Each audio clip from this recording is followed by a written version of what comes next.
आवाज क्लियर है? Yes sir. Null matrix क्या होता है? ये All सारी entries entry zero. all entry है 0। एम क्रॉस एन की एनी मैट्रिक्स है, कोई भी मैट्रिक्स है, और इसको नल मैट्रिक्स कहेंगे।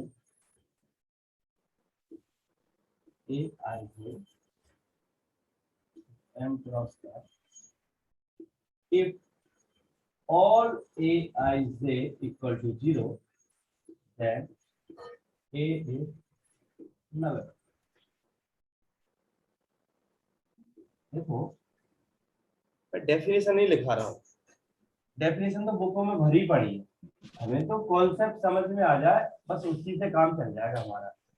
ठीक है, नहीं मैं लिखूं if A is a order m cross n matrix or such entry is there, then A is said to be null matrix if all entries are zero। तो भाई ठीक है, सबको पता है क्या लिखना है, तो आप बस कॉन्सेप्ट को पकड़िए। ठीक है, मतलब सारी की सारी एंट्री 0 होना चाहिए, then this matrix is called null matrix. ठीक है, और इसको हम डिनोट करते हैं इस टाइप से O m क्रॉस n से।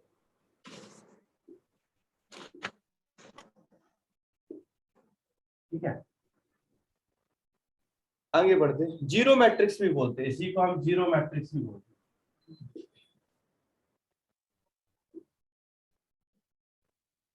पेन कॉपी लिए हो, लिख रहे हो कि ऐसे ही देख रहे हो कुछ लोग? यस सर लिख रहे हैं। हाँ, क्योंकि बिना लिखे काम नहीं चलेगा। चलिए, यस सर।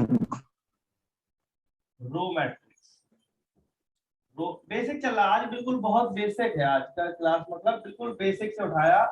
आपको ये नहीं लगेगा कि हमने बहुत हाई क्लास पढ़ी, आज ये लगेगा बिल्कुल बेसिक सीख के आया। रो मैट्रिक्स, रो मैट्रिक्स क्या होता है? जिसके पास सिंगल रो हो, that is called row matrix. Number of column कितने भी हो सकते हैं, नंबर ऑफ कॉलम कितने भी हो सकते हैं। यस A1 A2 A3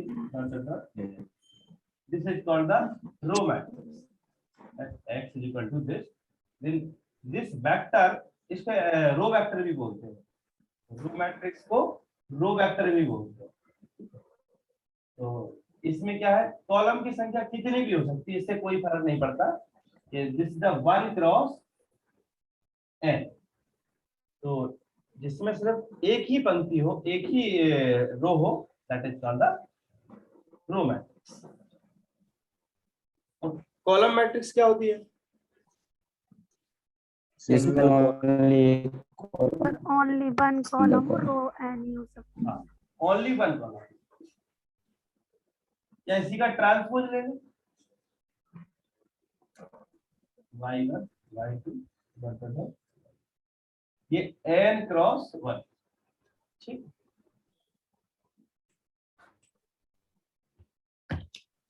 आगे बढ़ते हैं।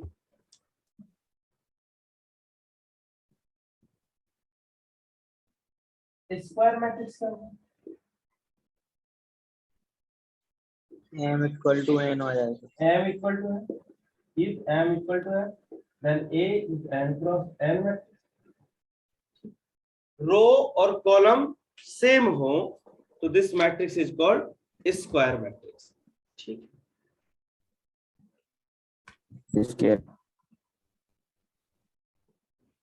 अगर नोट नहीं कर पाते हो तो बता दूंगा। A equal to A11 A12 A13 A1n A21 A22 A23।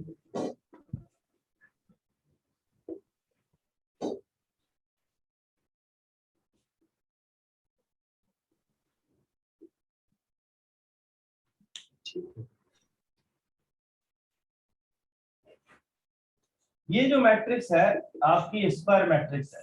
ठीक है, और इस स्क्वायर मैट्रिक्स में ये जो एंट्री होगी वो आपकी क्या होंगी, डायगोनल होगा, ये डायगोनल एंट्री है।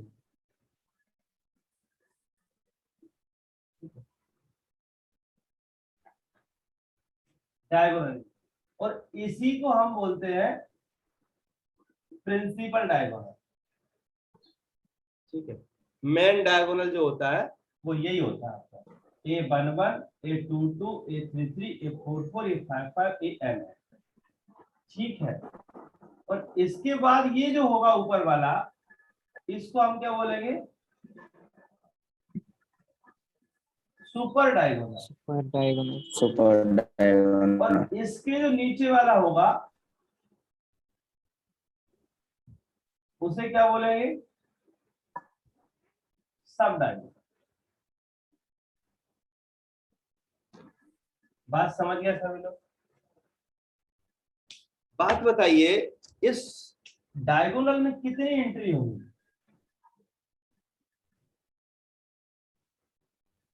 बताइए। n होंगी। n इसमें कितनी होंगी? n-1 n। ठीक लगी सभी को? Yes sir. खत्म हो गई बात। ठीक है,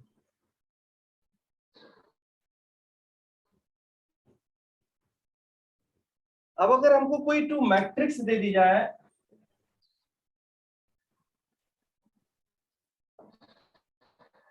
उनका हमको प्रोडक्ट डिफाइन करना है। प्रोडक्ट कैसे डिफाइन करते हैं, या मल्टीप्लीकेशन कैसे? अगर A कोई मैट्रिक्स है m क्रॉस n की, और B कोई मैट्रिक्स है m क्रॉस n की, क्या A भी हम डिफाइन कर सकते हैं यहाँ पर? Yes sir. Yes sir. कैसे? सर फर्स्ट मैट्रिक्स रो का, second Row and matrix column column से लाइक रो का नहीं कर सकते ना सर, फर्स्ट मैट्रिक्स के कॉलम और सेकंड मैट्रिक्स की रो इक्वल होना चाहिए। ये तरीका होता है, लेकिन यहाँ गड़बड़ है, तो इसलिए इसको डिफाइन नहीं कर सकते आप। अगर मान लीजिए let A via m cross n matrix and B via n cross p matrix, then A B m cross n और n क्रॉस p, n और इसमें कॉमन आना चाहिए, इसका कॉलम इसका रो, देन मैट्रिक्स न्यू बनेगी C m क्रॉस p। समझ में आ रही सबको? टू मैट्रिक्स का प्रोडक्ट कब डिफाइन है, लिख लीजिए।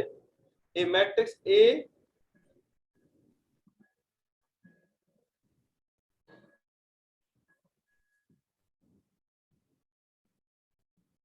अच्छा, ठीक है,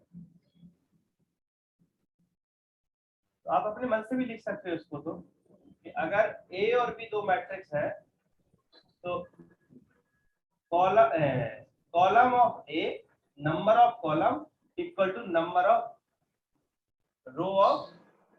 ऑफ रो इन B।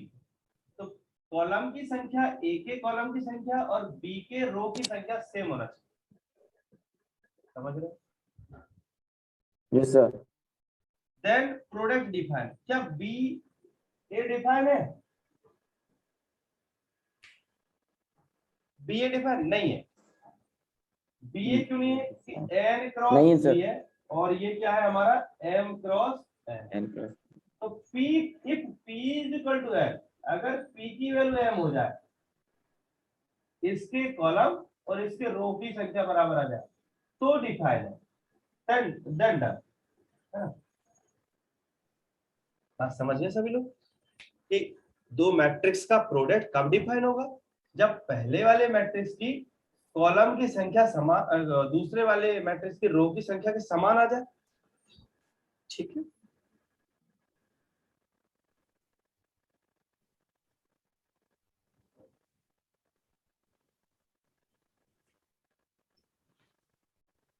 एक क्वेश्चन और है, आप उसको करिए अभी, इसको हटा दें।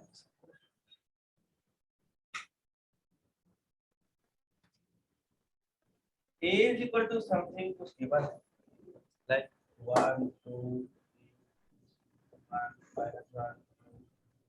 B is equal to 2 है ना। ए बी और बी ए बताओ क्या है जल्दी से। ए बी एंड बी ए क्या आएगा?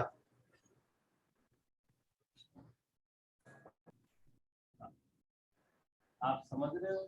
अगर मैं चेंज कर दूं बी को तो बी ए हमारा डिफाइन नहीं है। जब बी ए हमारा डिफाइन नहीं है इसका क्या मतलब है कि अगर हमको दो मैट्रिक्स दी जा रही है और भी क्या देखा आपने कि ए का बी के साथ मल्टीप्लाई ये आ रहा है, बी का ए के साथ मल्टीप्लाई ये आ रहा है, इसका मतलब ये 2x2 का आ रहा है, ये 3x3 का आ रहा है, तो ये और ये डिफरेंट है। तो Yes, अगर sir. किसी Yes, sir. दो मैट्रिक्स अगर हमको कोई दे दी जाए तो ए बी डिफाइन है, बी ए भी डिफाइन हो सकता है, बी ए डिफाइन नहीं भी हो सकता है, ए बी बी ए के बराबर हो भी सकता है, बी ए बी के बराबर नहीं भी हो सकता है। तो Yes. लिख लो, दो तीन बातें लिख लो। If A and B are two matrix, A and B are two matrix. If AB exists, then BA may or may not be exist. अगर AB एग्जिस्ट करता है तो BA एग्जिस्ट हो भी सकता है और नहीं भी हो सकता है। बाय काउंटर एग्जांपल BA यहाँ डिफाइन ही नहीं है तो एग्जिस्ट की बात नहीं कर पाए। ठीक है। इफ इन जनरल बात करें, कोई दो मैट्रिक्स की बात कर रहा है, in general AB is not equal to BA। In general AB BA के बराबर नहीं होता है। ठीक है। सर जो ये बी बताया आपने कि नहीं, आवाज डिफाइन नहीं। नहीं हुआ तो बी होगा तो डिफाइन नहीं होगा, मतलब क्या कह रहे हो? अगर बी कोई मैट्रिक्स है, एक ऐसा एग्जांपल मिल गया कि जिसको लेने से ए बी तो डिफाइन हो रहा है बट बी ए डिफाइन नहीं हो रहा है, क्योंकि 3x3 की है और इधर 2x3 की है, 3 और 2 बराबर होते तो ये डिफाइन होता बी। ठीक है। एक ऐसा एग्जांपल मिल गया जिसे अपन ये कह सकते हैं कि जनरली अगर ए बी डिफाइन है तो जरूरी नहीं है कि हमेशा बी ए डिफाइन ही हो। बी ए कुछ केस में डिफाइन हो सकता है, कुछ केस में नहीं, इसीलिए लिखा है देन कुछ में नहीं। बी ए मे और मे नॉट बी एग्जिस्ट। एग्जिस्ट कर भी सकता है और नहीं भी कर सकता है। एक और बात लिखो, even A B and B A exist. हालांकि A B and B A दोनों एग्जिस्ट है, बोथ एग्जिस्ट। देखो दोनों तो एग्जिस्ट है बट दोनों के ऑर्डर कैसे आ रहे हैं? Difference Their order may not be same. Their order may not be same. देखिए दोनों एग्जिस्ट बट ऑर्डर सेम हो भी सकता है और नहीं भी हो सकता। Then order may not be same, जरूरी नहीं है कि सेम हो ही। ठीक है।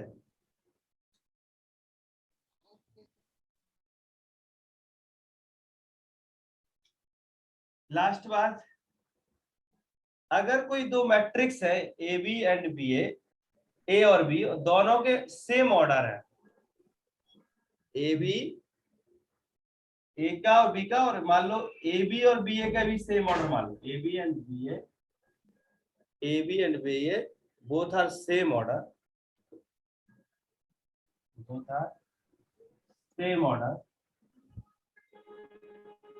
ए बी का ऑर्डर मान लो 5 बाई 5 है, बी ए का भी मान लो 5 बाई 5 है, then AB and BA need not be equal.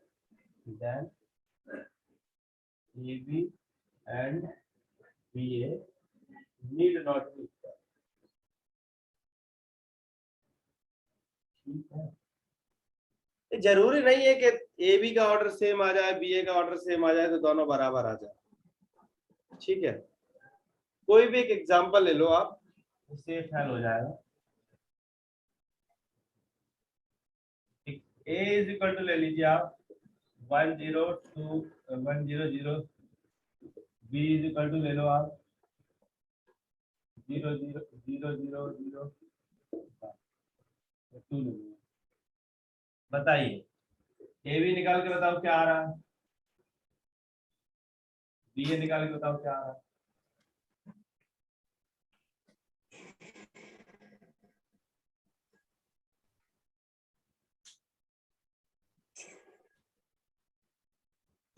भाई पेन फास्ट चलाओ, आप लोग पेन स्लो चला रहे हो। सर ए बी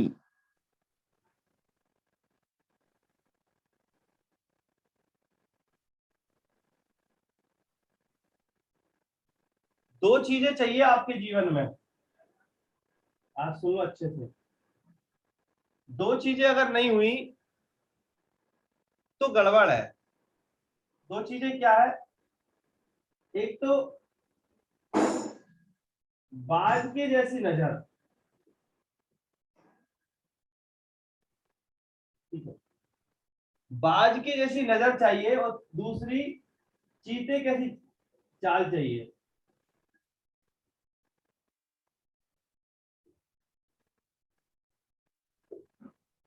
दो चीज चाहिए, चीते की तरह स्पीड चाहिए।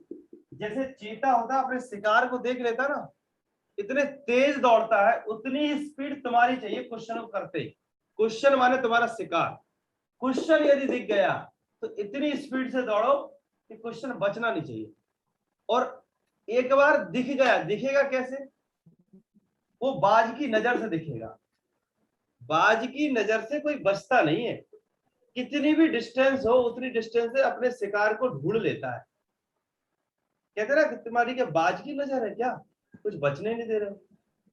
तो आपके जीवन में भी यही चाहिए, दो चीजें, बाज की जैसी नजर एक बार, और एक बार और ध्यान रखो, एक बार जो चीज आपकी नजरों के सामने से निकल जाए, वो अगर कोई सोते में भी पूछे तो तुरंत उसका जवाब दे दो कि फलानी जगह देखा था इस चीज को। सो रहे हो भाई, पता ही नहीं चल रहा ये क्वेश्चन परसों कराया था, नरसों कराया था, अरे फलाने एग्जाम में देखा था, आया था। अरे क्या कर रहे हो भाई, एक बार यदि आ गया और अपने हाथ से पेन से निकल गया क्वेश्चन, मानो वो क्वेश्चन अमर हो गया। आप कभी भी पूछो हम बताएंगे, ऐसा चाहिए हमको। तब कहते हैं बाज की नजर है मतलब। और एक बार अगर मान लो आप रूम में से निकल गए तो आपने देख लिया कि लेफ्ट साइड में ये चीज रखी थी, बस निकल गया, किसी ने पूछा फलानी चीज, हाँ फलानी जगह रखी, उठा ले जाओ। समझ रहे, आपको पता है आपकी बुक्स कहाँ रखी है, आपकी बुक्स में कौन सी चीज कहाँ लिखी है, आपको पता है अगर पढ़े हो तो। ऐसी नजर चाहिए। और क्वेश्चन दिया, पेन, अगर एक और सुन लो, पेन आप ऐसे ही चला रहे हो, बोले अच्छा लिख रहे, रजिस्टर में लिखना है, अवार्ड मिलेगा हमको, साफ साफ लिख के अवार्ड मिलेगा। अरे भाई कौन देख रहा तुम्हारा रजिस्टर कैसा लिखा है, किसी को क्या मतलब। भाई मैट्रिक्स का क्वेश्चन है, किसी क्वेश्चन लिखो, तुरंत सॉल्व करो, फटक से जवाब दो। मेरा स्पीड नहीं है तो कुछ भी नहीं है, बैठे रहोगे वहां पेपरों में। चलो बताओ इसका आंसर क्या है। Sir A B not equal to B.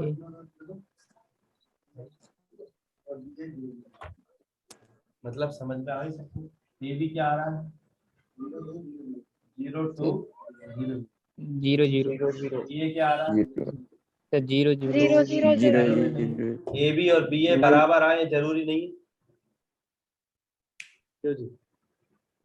तो मैट्रिक मल्टीप्लिकेशन जो होता है वो कम्यूटेटिव हो, ये जरूरी नहीं है, ए बी बराबर बी ए हो जरूरी नहीं है। बोलो,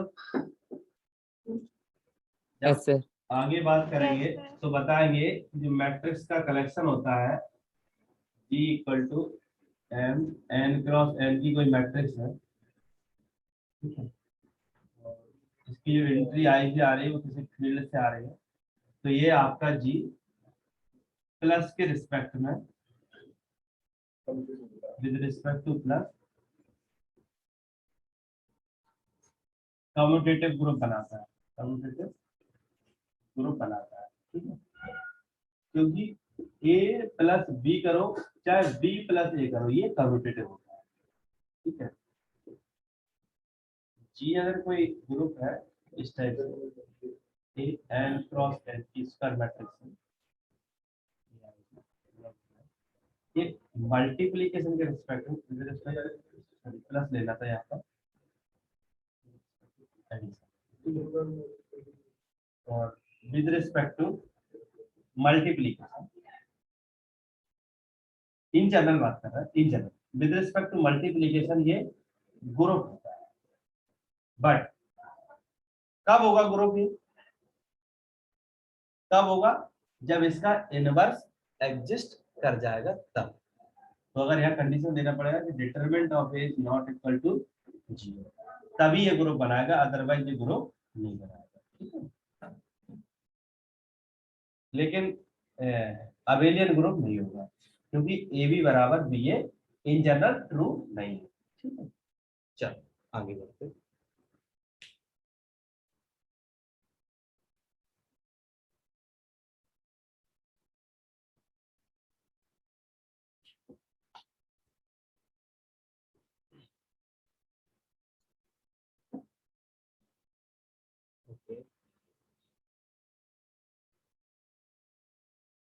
एक क्वेश्चन लिखो, consider a matrix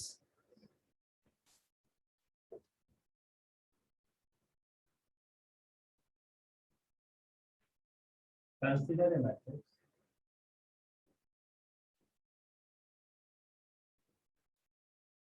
A is equal to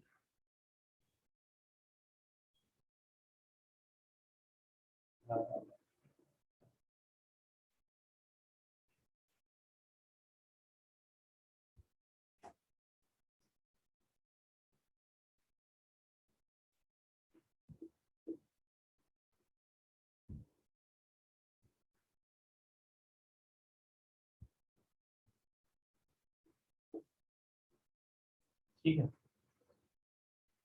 What is the sum of the elements in third row of A6?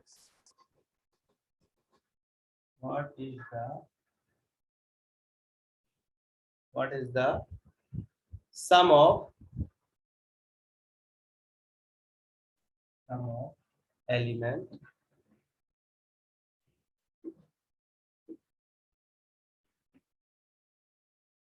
elements in third row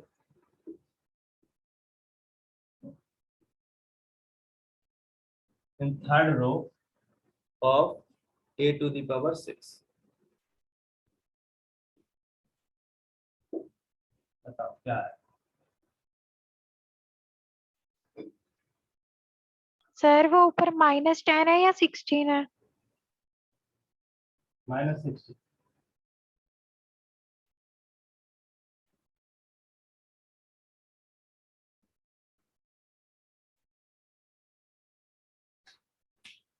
बताओ क्या आएगा? पहले तो ये बताओ करेंगे कैसे?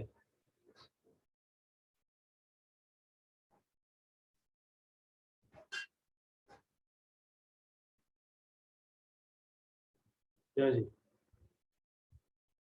कैसे करेंगे इस क्वेश्चन को?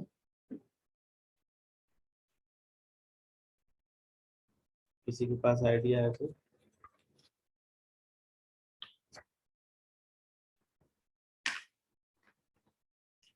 कल बताना आप लोग, है ना, करके लाना।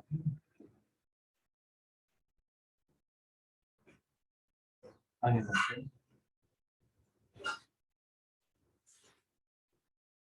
ट्रांसपोज क्या होता है? रो को कॉलम में इंटरचेंज कॉलम में अगर ए कोई मैट्रिक्स है ए I J M cross N की, तो उसको ट्रांसपोज अगर ले लोगे तो क्या बन जाएगी, बी के आई टाइप की बन जाएगी एन क्रॉस, ठीक है।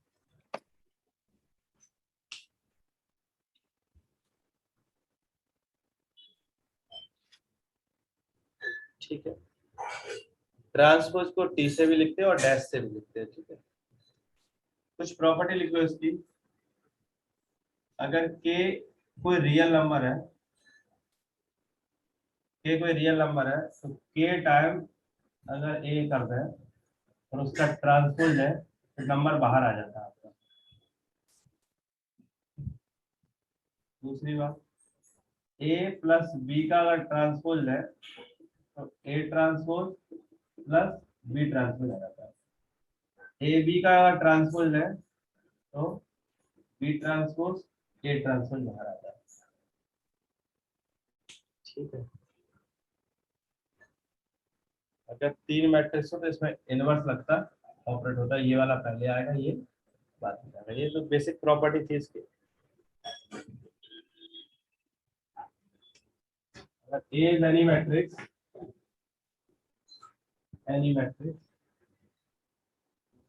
कोई मैट्रिक्स हो, ए का transpose to the power N करो तो ए के एन पावर ट्रांसपोज के बराबर है, ठीक है।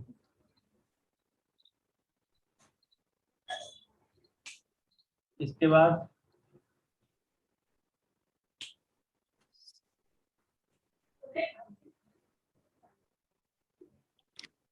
कॉन्जुगेट क्या होता है,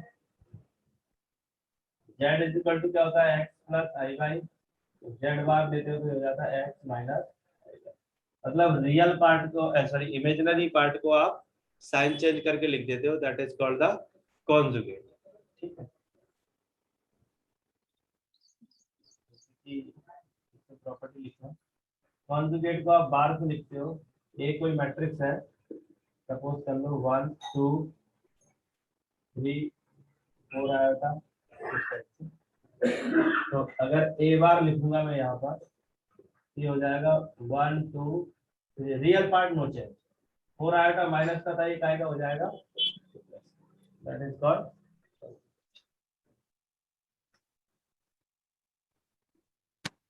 ठीक है।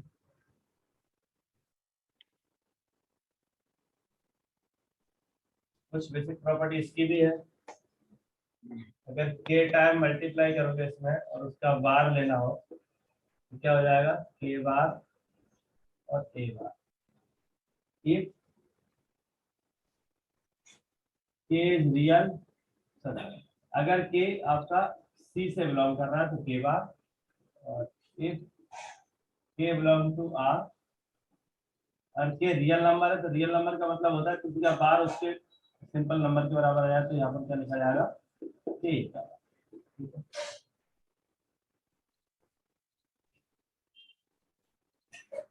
सिंपल है ये, ए बार प्लस बी बार, पूरे का बार देते हो, ए बार प्लस ए बी का बार, इसको कैसे लिखते हैं, डायरेक्ट ए बार और बी बार, ठीक है। एक और कॉन्सेप्ट आता है ट्रांसपोज कॉन्जुगेट। ट्रांसपोज कॉन्जुगेट क्या होता है, इसको स्टार से या थीटा से लिखा जाता है। ए स्टार इज इक्वल टू ए बार का ट्रांसपोज या ए ट्रांसपोज का बार, ठीक है। एग्जांपल ले लो 1 2 आई 2 आया,